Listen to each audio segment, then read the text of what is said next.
ఈ సినిమాకి ఎన్ని థియేటర్స్లో బ్లాస్ట్ అయిపోయాయి స్పీకర్స్? నేను ఐ వాస్ ప్రికాషనింగ్. చెన్నై ఏం థియేటర్స్ అంటే ఇక్కడ ఇష్యూ అవుతుంది. క్యూబ్ స్క్రీను మార్చారు, 70mm స్క్రీన్ని పాత స్క్రీన్లు కొత్త స్క్రీన్ చేశారు. క్యూబ్ ఎలానో మారిపోయింది కాబట్టి, ప్రొజెక్టర్ మారిపోయింది కాబట్టి మా క్యూబ్ మిషన్ని మార్చారు, ప్రొజెక్టర్ మార్చారు.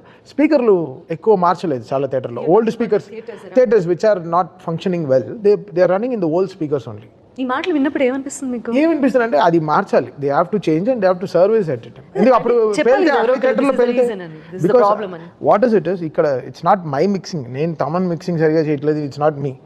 I will only ask volume ఈ that certain places where it is needed.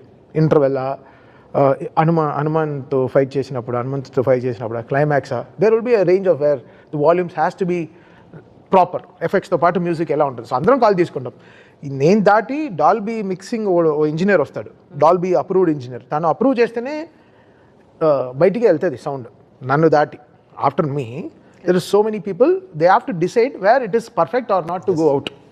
ఇక్కడ it's not me who will take every decision. నా తర్వాత Dolby engineer, proper authorised engineer వచ్చి మొత్తం సినిమా చూస్తాడు. అట్మాస్ ఇంజనీర్ వచ్చి కరెక్ట్గా డెసిబెల్ లెవెల్స్ చూస్తున్నాడు, ఇక్కడ ఇంత లౌడ్ ఉండాలా, ఇక్కడ ఉండాలా, అన్ని వాడు మార్కింగ్ చేసుకుని దాన్ని థియేటర్ మార్కింగ్స్ రాసుకుని పంపిస్తాడు. పేలితే అన్ని థియేటర్లో పేలాలిగా, ఎందుకు పర్టికులర్ థియేటర్లో మాత్రం something is not functioning, they are not maintaining it well, that's all. అంతే. ఇప్పుడు 100 కిలోమీటర్లో కరెక్ట్గా టైర్ మెయింటైన్ చేస్తే కార్ పంచర్ కూడా వెళ్తుంది, పాత టైర్లో తోలితే పంచరే అవుతుంది. So some theatres they have not change the speakers.